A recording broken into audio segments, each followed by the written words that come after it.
Assalamualaikum warahmatullahi wabarakatuh. Apa kabar anak-anak ibu semua? Alhamdulillah. Luar biasa. Allahu Akbar. Udah sarapan semua? Udah masuk semua nak? Jadi kalau udah siap belajar, jadi kita mulai terus sekarang. Jadi sebelum kita belajar, ada baiknya kita membaca doa terlebih dahulu.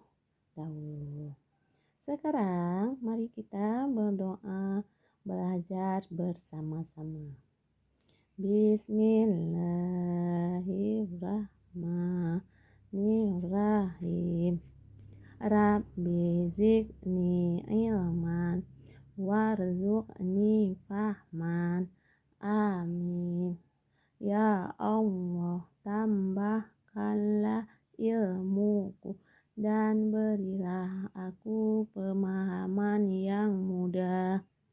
Amin. Baiklah, sekarang ibu mau mengabsen dulu ya. Siapa yang gak hadir hari ini? Alhamdulillah, jadi pada hari ini anak-anak ibu hadir semua.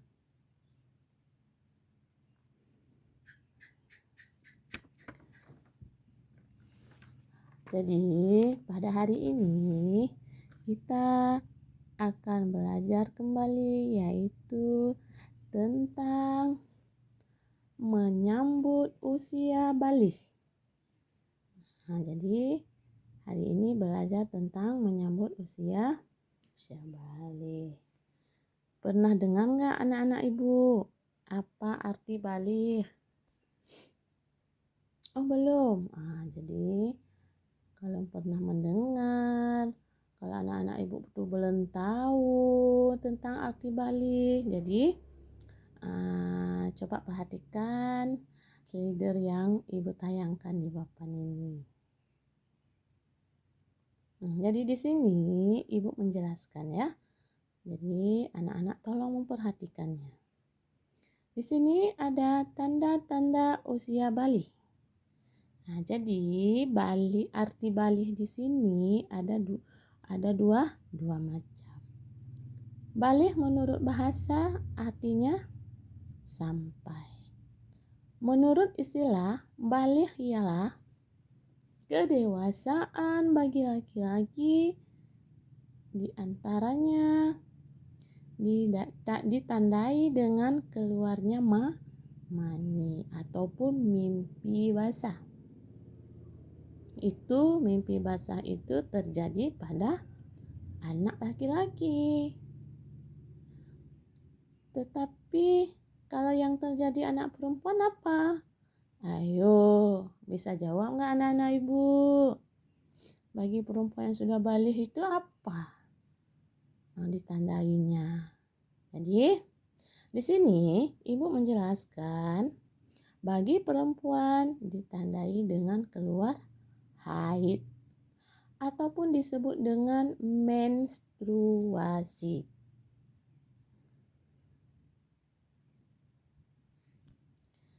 Nah, ibu lanjut ya. Jadi tanda-tanda usia balik. Tanda-tanda usia balik itu ada dua macam tuh. Ada berapa nak? Iya, pintar anak-anak ibu, yaitu dua macam. Yang pertama apa? Yaitu menurut ilmu fikih. Dan yang kedua yaitu menurut ilmu biologi. Jadi tanda-tanda usia balik ini ada dua. Tuh jangan lupa ya.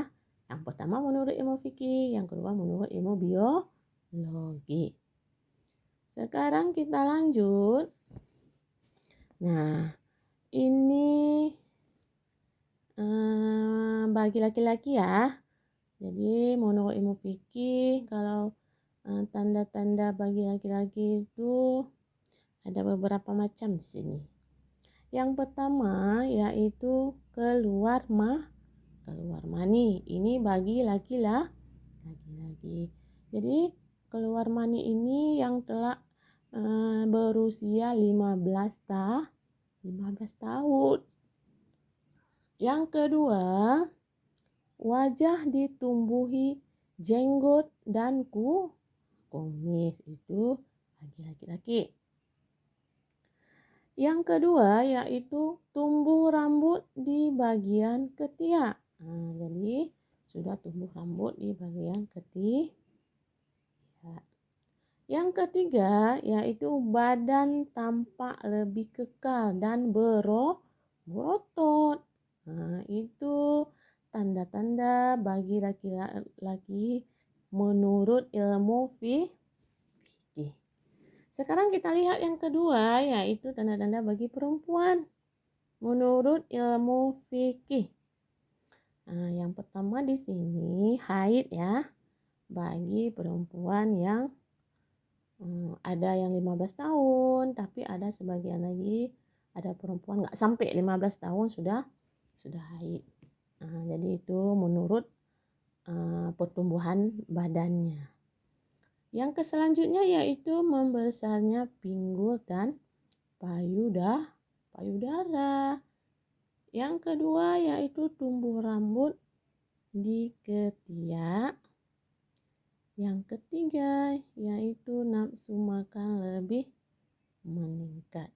Jadi di sini Ibu mengulang sekali lagi yaitu tanda-tanda baligh menurut laki-laki dan perempuan menurut ilmu fikih. Lanjut. Lanjut.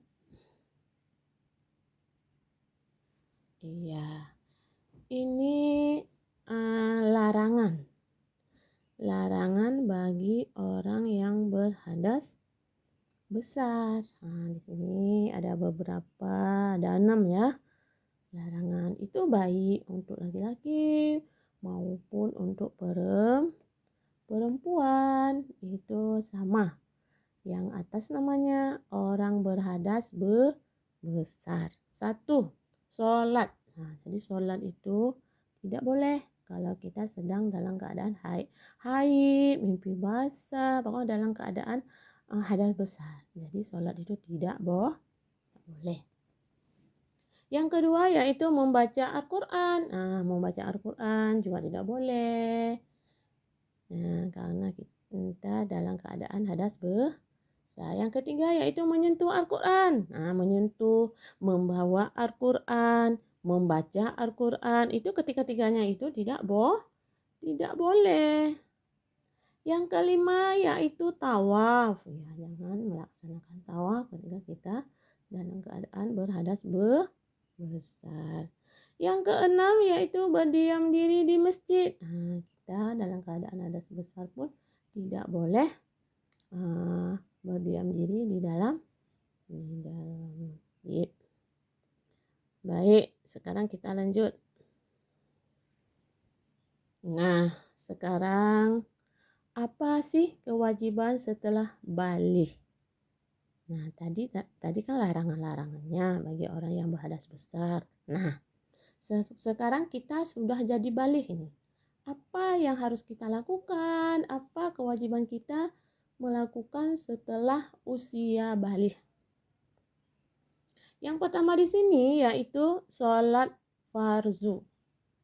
Sholat farzu itu sholat yang kita kerjakan pada 5 waktu sehari semalam, ya. Itu wajib. Sholat farzu.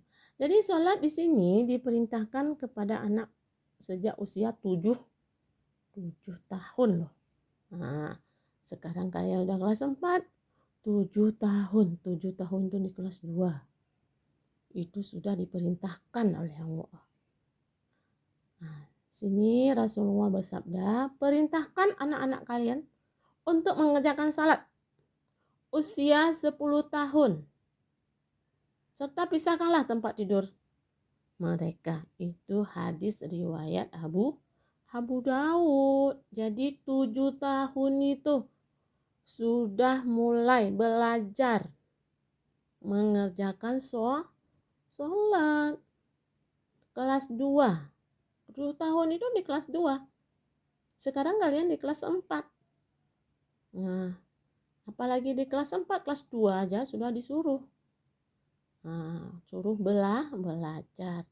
Nanti kalau sudah kita balik, kita terbiasa dengan melaksanakan sholat. Dan pisahkanlah tempat tidur mereka.